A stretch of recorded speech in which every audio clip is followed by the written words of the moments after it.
retomando las andanzas, la epopeya de José de Artigas en las comarcas orientales del Río de la Plata, en las comarcas orientales del río Uruguay, el río de los pájaros, el río de los caracoles, en esa vasta zona indómita donde la frontera no existía hacia los años 1600, 1700, 1800, peleadas en ese comercio incesante hecho por el gauderío, los antecesores del centauro pampeano, el gaucho, en una zona inhóspita de llanura inconmensurable, tan bien cantada por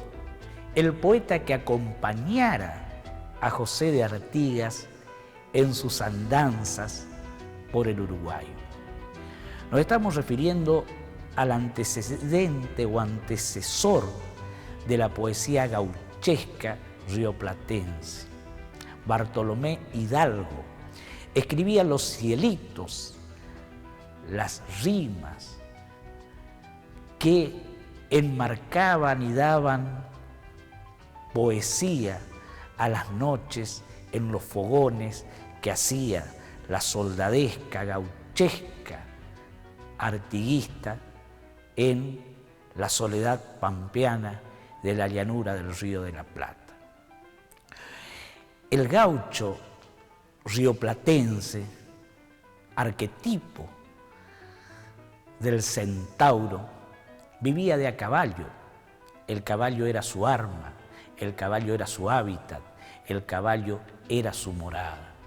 El flete, como le decía, siempre listo para acompañarlo en cuanta correría se presentara. Allí, sobre el caballo, enlazaba, sobre el caballo mateaba, sobre el caballo guitarreaba, sobre el caballo desjarretaba al vacuno desde lejos para después sacarle el cuero y venderlo, cambiarlo por caña, por hierba, por pólvora en la pulpería del pueblo. Así vivía, de a caballo, así arrimaba su parejero a un rancho y robaba una prienda o una prenda y la llevaba al medio de la espesura del monte y allí consumaba sin leyes su querer con su china, tal cual llamaba a la mujer. Esta novelesca vida de la llanura, de la pampa rioplatense, bonaerense, uruguaya, correntina, entrerriana, está maravillosamente pintada en las páginas de Guillermo Enrique Hudson. Ese era el hábitat donde corrió José Gervasio Artigas. Veamos el retrato de José Gervasio Artigas. ¿Qué nos queda de él? En su juventud, en sus mocedades, no fue retratado. El único retrato tomado del original es el que fue hecho allí, ya en su ostracismo, en su exilio paraguayo, hacia los 80 años. Vemos a un Artigas ya entrado en canas, con su cabello largo, siempre usó el cabello más o menos largo, frente amplia, nariz aguileña, típica de su familia paterna, su mirada lejana, quizás ensombrecida por su suerte familiar. Tenemos que tener en cuenta que Artigas dejó toda su riqueza personal acrecida en sus trabajos ganaderos en favor de la lucha patria, en favor de la causa del pueblo oriental, del federalismo, de las Provincias Unidas del Río de la Plata. José Artigas fue retratado, dijimos del original, no se sabe aún si por un periodista francés que lo visitó en su exilio paraguayo, ya cercano a Asunción, en la morada que le dio don Carlos Antonio López, el cónsul que sucedió en el mando del Paraguay a don Gaspar Rodríguez de Francia. Pero la pintura más conocida de don José de Artigas es la que pertenece al pintor uruguayo Juan Manuel Blanes. Juan Manuel Blanes fue posteriormente el pintor oficial de don Justo José de Urquizas. Cabe su figura en la novela que escribiera titulada El pintor y la dama, aquella escritora argentina de Larroque. Y allí vemos la figura de Artigas. Quizás haya tomado algo de ese Artigas viejito retratado del original. Lo vemos con su traje azul, con alguna prenda roja y su poncho pampa que siempre lo acompañó. Botas de montar modestas. Narran, cuentan quienes lo visitaron en su campamento de purificación que Artigas era el modelo espartano de la austeridad, la humildad y la modestia. Su escritorio eran nada más que 2 mesas de pino, una sobre las cuales escribían 2 de sus secretarios, el cura Monterroso, que era su edecán y que era su amanuense, escribía las largas arengas artiguistas, sus reflexiones, sus máximas y sus órdenes y sugerencias, porque muchas de sus órdenes eran nada más que sugerencias impartidas a 7 estados: Córdoba, Santa Fe, Las Misiones, Entre Ríos, Corrientes y la Banda Oriental. En la otra mesa, que le servía de escritorio personal, atendía a las visitas consulares que llegaban hasta el desarrapado campamento de la Purificación, a orillas del río Uruguay, allí cerquita de Concordia, del Salto uruguayo. Su asiento era una cabeza de buey, un cráneo de buey. Allí se sentaba Artigas y así recibía en catres de tiento que servían de cama y de sofá a cuantos llegaban. Y así llegó hasta él el cónsul paraguayo, llegó el cónsul norteamericano, llegaban emisarios de Inglaterra, de Francia, de Portugal y de Buenos Aires. Y allí, en un rancho de adobe y paja montado sobre la alta meseta de la zona de la Purificación, atendía Artigas los despachos de 7 estados, actuales provincias argentinas y del Uruguay. Dijimos y vemos que Artigas estaba enfrentado a la política directorial porteña. Y hete aquí que Buenos Aires, para desprenderse de la molesta figura de José Gervasio Artigas, tal cual lo expresa en su Historia de la Nación Argentina don Vicente Fidel López, que Artigas era un caudillo molesto, avaro, que siempre pretendía imponer su criterio sobre las montoneras en contra de la política porteña.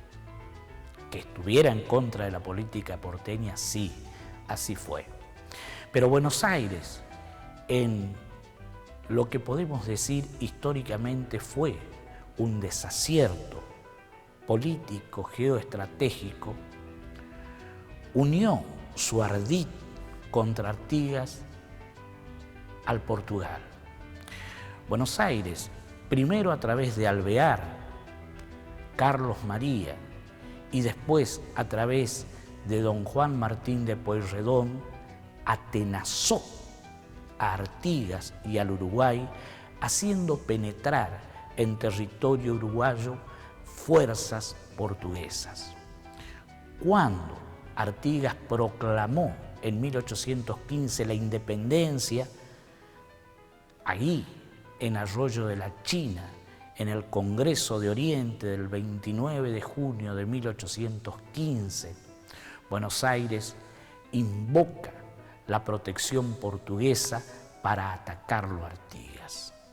Entonces Portugal prepara sus armas e invade la banda oriental.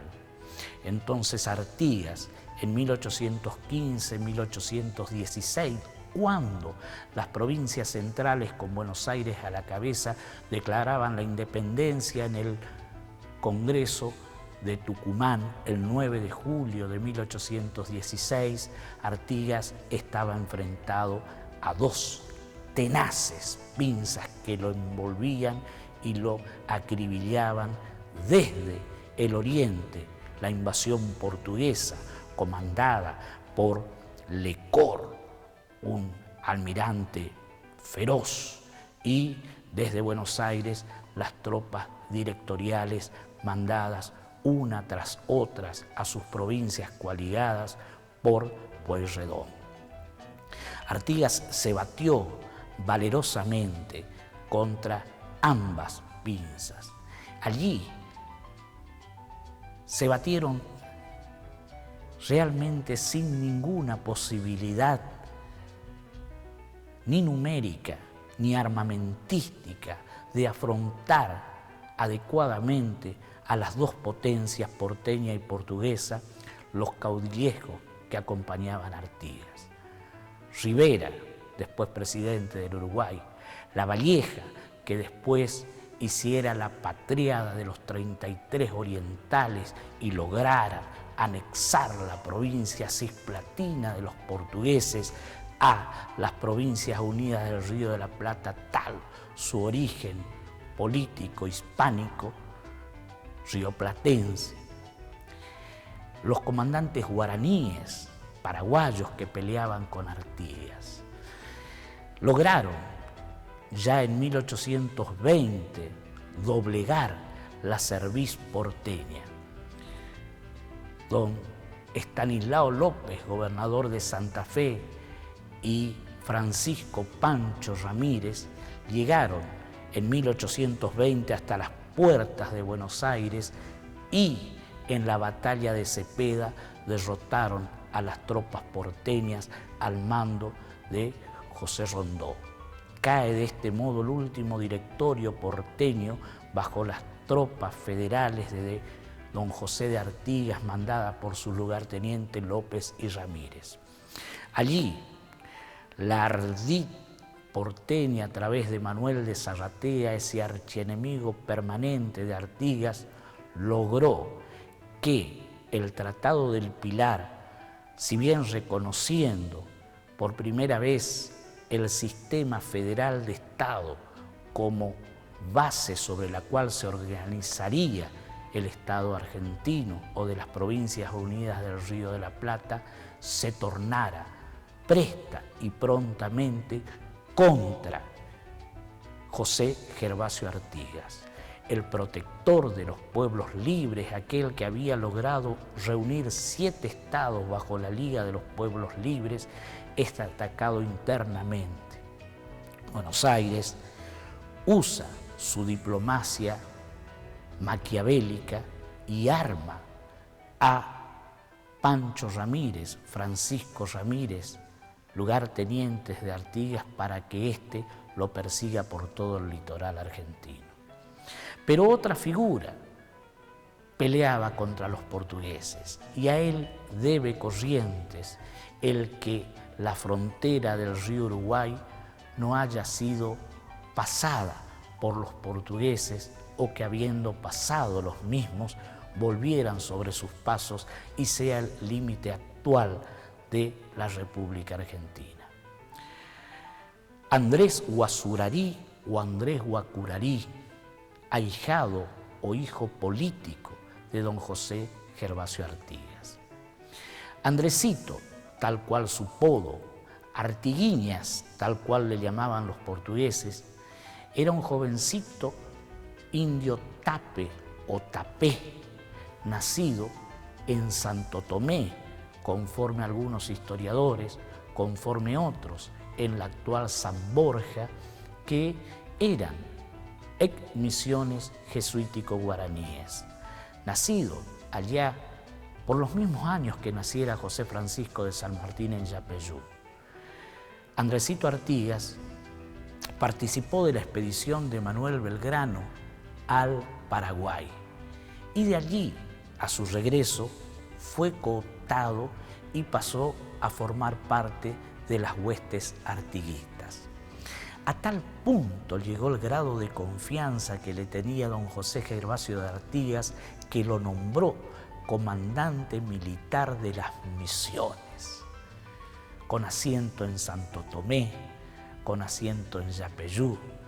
Andresito Artigas libró la guerra más desigual que caudillo o militar alguno pudiera librar contra un invasor tan poderoso como era el invasor portugués.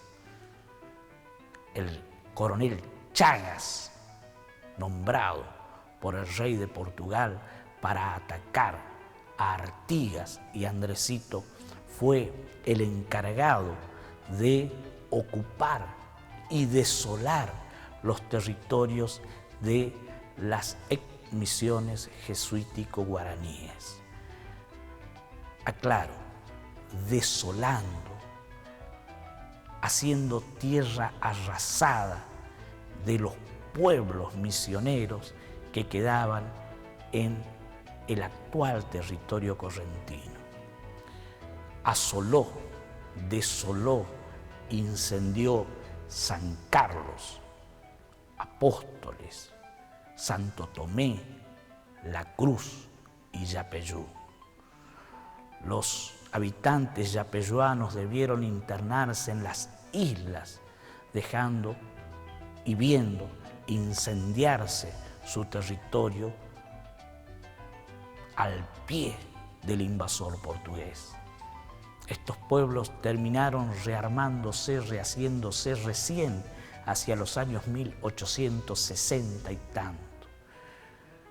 Fue la postrer batalla de lo que quedara de la nación guaranítica que fuera prohijada por los misioneros jesuíticos allá en los años 1600 y 1700.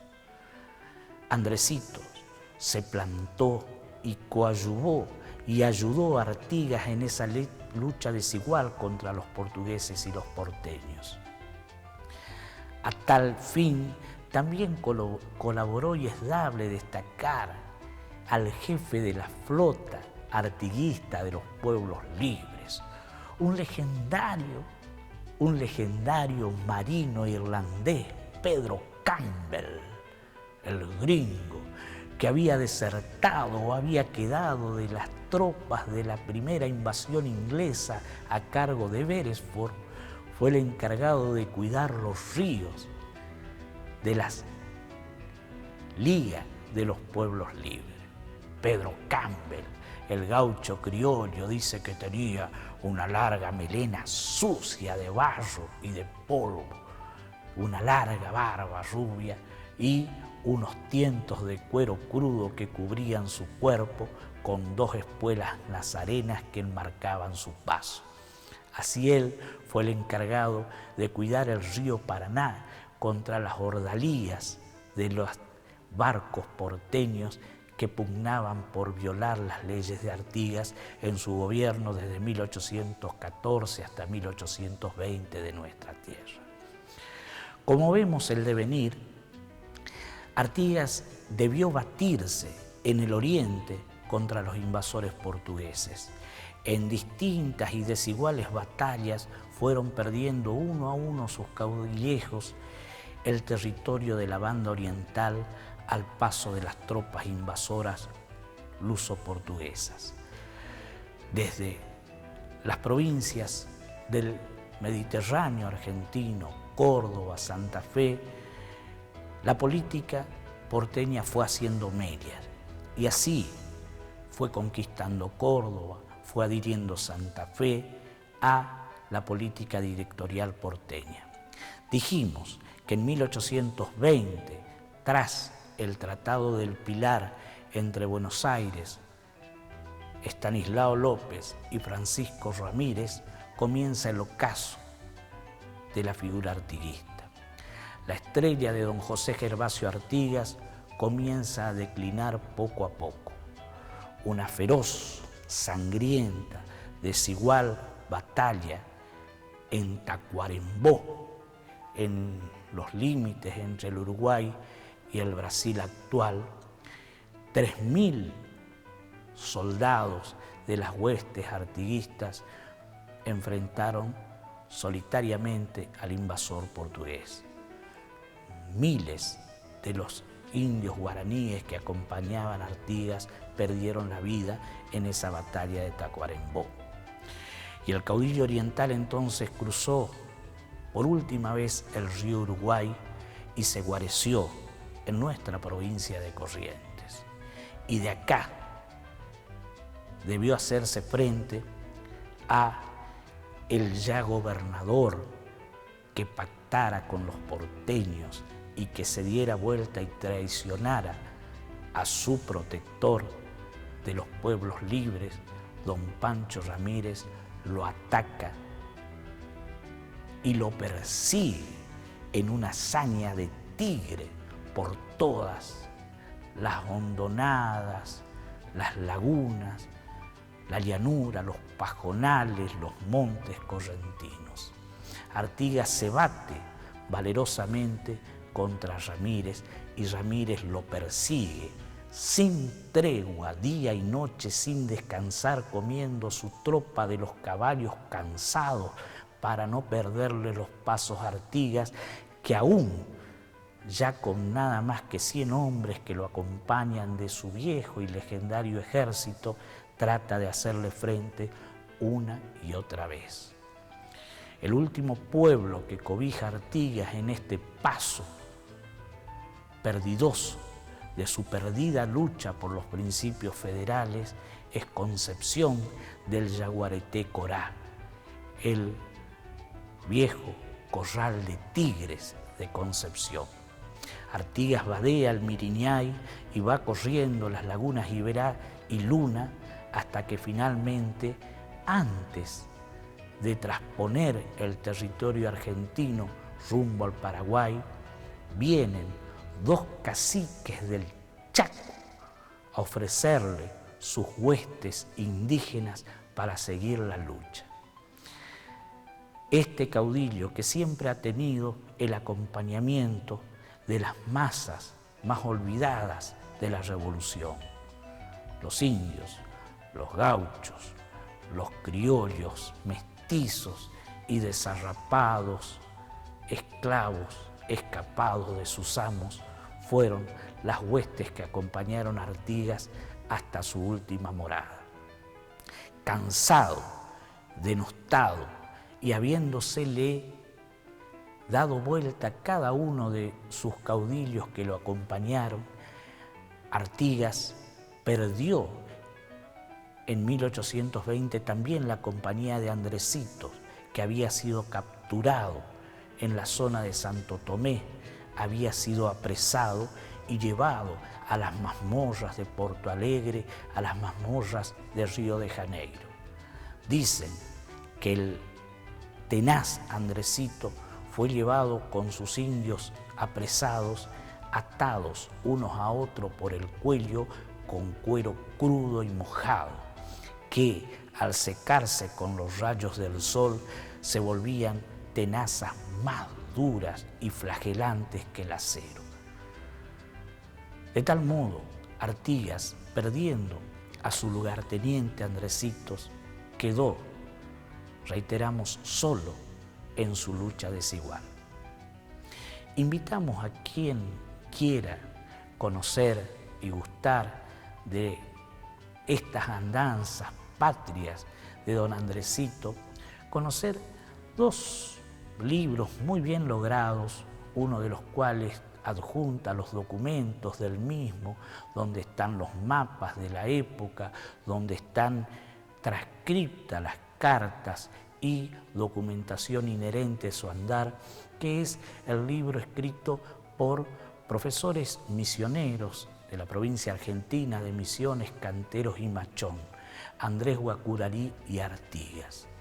Y para conocer la recreación novelesca con base histórica muy bien documentada, el libro de una escritora que actualmente reside en Mercedes, Charo Páez, que presentara aquí en Corrientes este libro, su Andresitos, Alma y Fuego, que realmente cuenta de una manera asombrosamente veraz cómo pudo haber sido la lucha de este caudillo guaraní contra la fuerza disparatadamente desigual del invasor portugués, don Coronel Chagas dos Santos. Hay un momento que es el que da título al libro, que narra el ataque portugués, el asalto a la misión, a la ex misión jesuítico guaraní de San Carlos, el límite actual entre las provincias de Corrientes y Misiones. Allí incendia el invasor portugués el pueblo y explota el polvorín de la ex misión. Allí dice que hecho un torbellino de lanza, fuego y lanceando a cuantos se pusieran delante suyo, sale Andresito en su corcel atropellando al invasor portugués. Invito a quienes quieran abrevar en la novela y en la biografía de el prócer, que reitero, fuera el responsable de que nuestra provincia de Corrientes tenga el río Uruguay dentro de su actual territorio. Artigas transpone desde Candelaria y es recibido por el entonces dictador don Gaspar Rodríguez de Francia, quien sin recibirlo personalmente lo cobija primero en el Alto Paraguay y después, al fallecimiento de Francia, su sucesor, don Carlos Antonio López, lo trae ya septuagenario a Artigas a vivir en las afueras de Asunción en una quinta que ocupaba su familia. Hasta allí fueron a visitarlo nuestro general José María Paz, el Manco Paz, fue su hijo Manuel Artigas, y allí, desde 1820, año en que traspusiera por última vez el río Paraná don José Gervasio Artigas, hasta 1850, cuando fallece el 23 de septiembre, vivió sus días como un granjero, como un chacarero, plantando y obteniendo de la tierra los recursos necesarios para su subsistencia. Artigas vivió desde 1820 y murió en 1850 sin saber que su Uruguay pasó a ser una república, la República Oriental del Uruguay tras la guerra del Brasil contra Argentina en 1827, que, merced a la política inglesa, fuera creado como estado tapón para evitar las discordias rioplatenses entre brasileños y argentinos. Por eso, José Gervasio de Artigas, José Artigas, es un prócer, un caudillo, un prohombre argentino. Vivió y murió peleando por el federalismo rioplatense, habiendo sido él el primero que inculcó estos ideales que dieran lustre y principio a nuestra Constitución de 1853. No en vano, en Grandes y Pequeños Hombres del Plata, don Juan Bautista Alberdi, el padre de nuestra Constitución, dijera que cuando Artigas peleaba contra los portugueses, estos asolaban el pueblo donde naciera San Martín, contando historias.